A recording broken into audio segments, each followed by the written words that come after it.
PG college ఎట్లా వస్తుందయ్యా? MLA గారు చేసిండ్రు, ఎవరు చేసిండ్రు? ఇప్పుడున్న ప్రజెంట్ ఎమ్మెల్యే చేస్తలేడు, ఆయనతోనే మీద కొమరెడ్డి రాము గారితో అనడం జరిగిందని చెప్పిండు. ఏమైంది? కాలేజ్ ఏదైనా కూడా ఒకవేళ కాకుంటే కోర్టు ద్వారా ఆయన తీసుకొచ్చే శక్తి ఆయనకున్నది. కోర్టు చేసిండు, పీజీ కాలేజీ తీసుకొచ్చిండు. పీజీ కాలేజీ ఇప్పుడు 2 సంవత్సరాలు అవుతుందని కూడా అక్బర్ గారు చెప్పడం జరిగింది. అదేవిధంగా ప్రజల సమస్యలు మేమందరం కూడా మీ మధ్యలో ఉండేటోళ్ళం. మీకు కష్టం వచ్చినా, నష్టం వచ్చినా, బాధ వచ్చినా, సంతోషం వచ్చినా మీతో మేము పంచుకునేటోళ్ళం.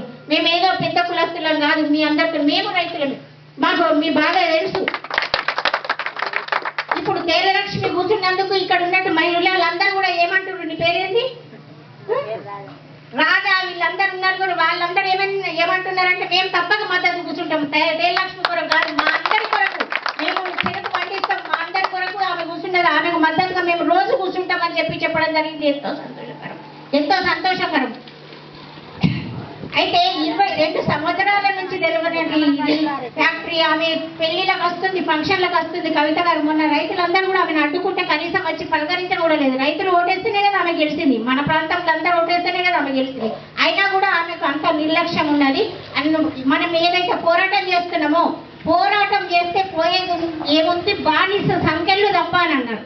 మనం పోరాటం చేసి ఉద్యమాలు చేసి తెలంగాణ రాష్ట్రాన్ని సాధించుకున్నాం. ఇప్పుడు షుగర్ ఫ్యాక్టరీ రావాలని ఉద్యమాలు చేద్దాం, పోరాటం చేద్దాము. ఇప్పుడు ఏది?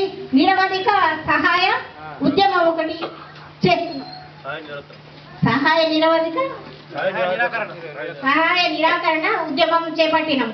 అంటే ఏంటంటే గవర్నమెంట్కి ఏదైతే మనం ఏదైతే బిల్లులు చెల్లిస్తున్నామో అవన్నీ కూడా బంద్ పెట్టాలని చెప్పి ఒక ఉద్యమాన్ని కొమరెడ్డి రాములు గారు మొదలు పెట్టడం జరిగింది. ఆ విధంగానైనా కూడా మనకు చెరుకు ఫ్యాక్టరీ తెలుస్తారేమో అనే ఆశ. ఇక చెరుకు ఫ్యాక్టరీ తెరవకుంటే ఈ ఉద్యమం ఆగదు, ఈ పోరాటం ఆగదు. సాధించే వరకు కూడా మనం పోరాటం చేద్దాం, ఉద్యమం చేద్దాము. మరొకసారి తెలుగు ఆశ లక్ష్మికి కృతజ్ఞతలు తెలియజేస్తూ ఈ అవకాశం ఇచ్చిన మీ అందరికీ కూడా